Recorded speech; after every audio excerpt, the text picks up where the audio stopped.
जुल्म के खिलाफ सच के साथ। तो जुड़े रहिए, खबरदार रहिए सिर्फ ZHBTS न्यूज के साथ।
పేరు సయ్యద్ మక్సూద్, భారత్ ముక్తి మోర్చా.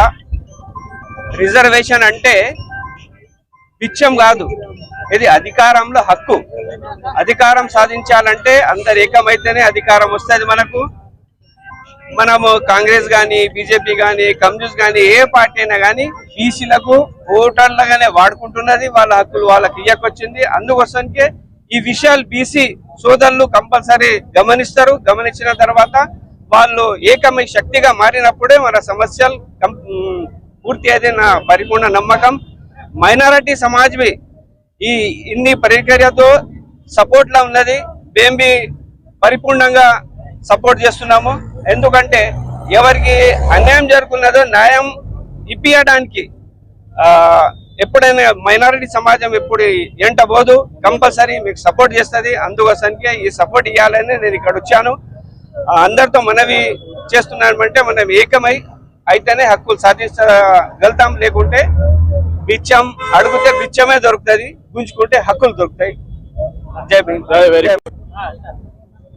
తెలంగాణ ప్రభుత్వం ఏదైతే కామారెడ్డి డిక్లరేషన్ లో బీసీల 42% రిజర్వేషన్ కల్పిస్తామని చెప్పిందో దానికి కట్టుబడి ఉండకుండా దొంగ నాటకాలు ఆడుకుంటూ ఈరోజు ఒక ప్రొసీజర్ ప్రకారము మరి చట్టసభల్లో పెట్టకుండా దాన్ని ఉండబోయి అనవసరంగా ఇక్కడ చింద్రవందర చేసుకుంటూ బీసీలకు అంతా అన్యాయం చేయడానికి అవకాశం తీసుకుంటుంది. మరి ఈ రోజు జైరాబాద్ లో బీసీజేఎస్ నుంచి మేము పిలుపునిచ్చాం బంద్కు. దానికి మద్దతుగా బీఆర్ఎస్ పార్టీ, అదేవిధంగా బీజేపీ పార్టీ కూడా మద్దతు ఇచ్చింది. మరి కాంగ్రెస్ పార్టీ కూడా మాతో కలిసి రావాల్సిన అవసరం ఉంది. బీసీజేఎస్ అంటే ఒకటే ఉండాలి జైరాబాద్ లో. అలా కాకుండా ఈరోజు మాకు సపోర్ట్ చేయకుండా సపరేట్ చేసుకోవడం ఎందుకు? ప్రభుత్వంలో మీరు ప్రభుత్వం ఉన్నారు, బీసీలకు న్యాయం చేయాలి. అలా కాకుండా మీరు మీ మీద ధర చేసుకోవడం ఏంది? మీరు మీ దొంగ నాటకాలు ఆడడం ఏంది? మీరు బీసీలకు ఇప్పటికైనా కళ్ళు తెరుచుకొని బీసీలకు న్యాయం చేసి దాన్ని రాజ్యాంగంలో ఉన్న 9th షెడ్యూల్లో చేర్చి బీసీలకు 42% రిజర్వేషన్ కల్పించాలి. విద్యా ఉపాధి రంగాల్లో కూడా 42% రిజర్వేషన్ కల్పించడానికి అవకాశం తీసుకోవాలి ప్రభుత్వం. ఇలా దొంగ ఆడకూడదు. ఇలా ఆడినట్లయితే తప్పకుండా రాబోయేటువంటి కాలంలో బీసీలు తప్పకుండా మీకు అందరు కూడా బుద్ధి చెప్తారు. తప్పకుండా బీసీలు ఐక్యమైపోయి మరి రాజ్యాధికారం కోసం కూడా కృషి చేస్తారని చెప్పేసి మనం చేస్తున్నాం. నా పేరు తట్టు నారాయణ, నేను జైరాబాద్ మండల బీఆర్ఎస్ పార్టీ అధ్యక్షుడిని. మరి BRS party working president KTR గారి ఆదేశాల మేరకు జైరాబాద్ శాసనసభ్యులు గౌరవనీయులు పెద్దలు మాణిక్రావు గారి సూచనలతో మరి బీఆర్ఎస్ పార్టీ తరఫున ఈ యొక్క బీసీల తెలంగాణ బంద్ తరఫున జైరాబాద్ బీసీల జేఏసీ తరఫున మరి బీఆర్ఎస్ పార్టీ సంపూర్ణంగా మద్దతు ప్రకటించినందువల్ల మేము కూడా బంద్ లో మా బీఆర్ఎస్ పార్టీ వర్గాన్ని మొత్తం అందరం కూడా మేము పాల్పంచుకోవడం జరిగింది. మరి గత శాసనసభ ఎన్నికల్లో Congress party Kamareddy declaration, BC declaration అని చెప్పేసి 42% మరి బీసీలకు మేము రిజర్వేషన్ కల్పిస్తాం, స్థానిక సంస్థలలో బీసీలకు 42% రిజర్వేషన్ కల్పించిన తర్వాతనే మేము ఎన్నికలకు వెళ్తామని చెప్పేసి పదే ప్రగల్భాలు పలుకుతూ మరి ఇప్పటి వరకు ఎలాంటి ఖాళీ పేపర్ పత్రికల్లో ప్రకటనలకు మాత్రమే కాంగ్రెస్ ప్రభుత్వం మరి ఈ విధంగా పనిచేస్తుంది. మరి ఎప్పుడు చూసినా గత మంత్రులు ఇప్పుడు అసెంబ్లీలో మాట్లాడతారు, బయట మాట్లాడతారు, ఎన్నికలలో మేము హామీ ఇచ్చినాం, బరాబర్ మేము హామీ ఇచ్చిన వారికి మేము ఎలక్షన్ లో పోతామంటారు.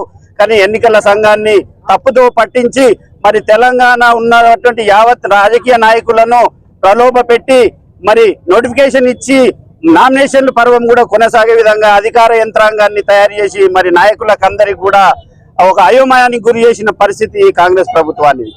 మరి ఇప్పుడు ఏదైతే 47% ఇస్తామని చెప్పారో మరి తెలంగాణ రాష్ట్రంలోని బీసీ సంఘాలందరూ కూడా ఏకతాటిపై వచ్చి జేఏసీగా ఏర్పడి ఈ యొక్క బంద్ ప్రకటిస్తే ఈ యొక్క బంద్ను కూడా మేము కూడా మద్దతు తెలుపుతామని చెప్పేసి కాంగ్రెస్ వాళ్ళు ప్రకటించుకోవడం ఎంత సిగ్గుచేటంటే, మీరు ప్రభుత్వంలో ఉన్నారు, మరి ఎవరి మీద ఈ బంద్కు మద్దతు ప్రకటిస్తున్నారు? ఎవరి మీద? మరి ఇక్కడ బీజేపీ వాళ్ళు కూడా మద్దతు ప్రకటించారు, బీఆర్ఎస్ పార్టీ తరఫున మేము మద్దతు ఉన్నాం, అధికారంలో మీరున్నారు, మరి మీరు కూడా అనధికారంగా సపరేట్ గా గ్రూపులు చేసి మీరు మేము మద్దతు అని చెప్పేసి పేపర్ ప్రకటనలకు ఇచ్చి ఇది ఎంతవరకు సమంజసం? ఎవరి మీద మీ పోరాటం, ఎవరి మీద ధర్నా? అధికారంలో మీరే ఉన్నారు కదా, మీరు అమలు చేయాల్సిన బాధ్యత మీరు కదా, మంత్రులు ముఖ్యమంత్రులు మీరు కదా. అట్లాంటిది వదిలేసి మేము కూడా మద్దతు ఇచ్చినామని పేపర్ ప్రకటనలు అక్కడ మహేష్ కుమార్ గౌడ్ పిసిసి అధ్యక్షుడు ఒక ప్రకటన ఇస్తారు, ఇక్కడ జైరాబాద్ లో కూడా ఒక ప్రకటన ఇచ్చేసి ఇంట్లో కూర్చొని ఇప్పుడు వచ్చి జెండాలు పట్టుకొని రోడ్ల మీద తిరుగుతారు.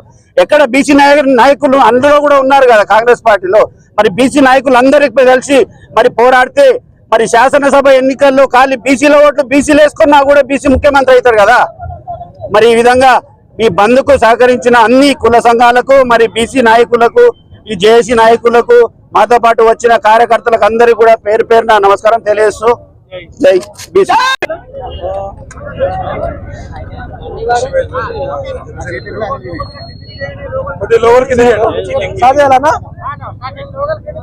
ఈరోజు తెలంగాణ రాష్ట్ర ప్రభుత్వం స్థానిక ఎన్నికల్లో 42% రిజర్వేషన్ ఇస్తా అని చెప్పి ఇచ్చినట్లు ఇచ్చి ఈ రాష్ట్ర ముఖ్యమంత్రికి, ఈ రాష్ట్ర కేబినెట్ కు అన్ని విషయాలు తెలిసి కూడా బీసీలను అయోమయం పాలు చేయడం జరిగింది ఈరోజు. కాబట్టి బీసీ సంఘాలు ఏదైతే ఉన్నాయో ఈ సందర్భంగా స్థానిక ఎన్నికల్లో 42% రిజర్వేషన్ కల్పించాలని ఏదైతే డిమాండ్ తోని ఈరోజు బంద్కు పిలుపునివ్వడం జరిగిందో, మన రాష్ట్ర నాయకత్వం సంపూర్ణంగా రాష్ట్రంలో అన్ని దగ్గర భారతీయ జనతా పార్టీ కార్యకర్తలు బీసీ సంఘాల వెంబడి ఈరోజు బంద్లో సంపూర్ణంగా పాల్గొనడం జరిగింది. ఈరోజు రేవంత్ రెడ్డి గారికి ఒకటే డిమాండ్ చేస్తాం భారతీయ జనతా పార్టీ. ఈరోజు గత ఎలక్షన్ లో డైరెక్ట్ గా బీసీ సీఎం అనౌన్స్ చేసిన ఏకైక పార్టీ భారతీయ జనతా పార్టీ. మీకు ఏమైతే మీకు ప్రభుత్వానికి కాంగ్రెస్ కు బీసీల మీద అంత ప్రేమ ఉంటే మీ యొక్క సీఎం పదవి ఇచ్చి బీసీ సీఎం చేయాలి కాంగ్రెస్ ప్రభుత్వం. అప్పుడు నిజమైన బీసీల మీద ప్రేమ ఉన్నట్లు ఈ యొక్క కాంగ్రెస్ ప్రభుత్వానికి తెలుస్తుంది.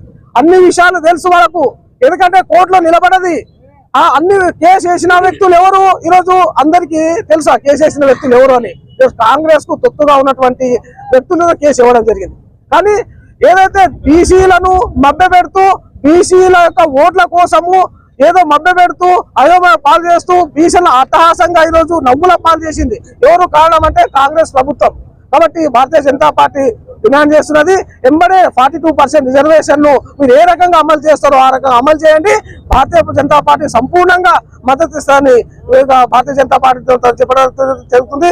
బీసీ సంఘాలకు కూడా వెంబడి ఉండి అన్ని రకాల్లో ముందుండి భారతీయ జనతా పార్టీ ఉంటుందని వాళ్ళకు ఒక ధైర్యాన్ని మనము కల్పిస్తడం జరుగుతుంది.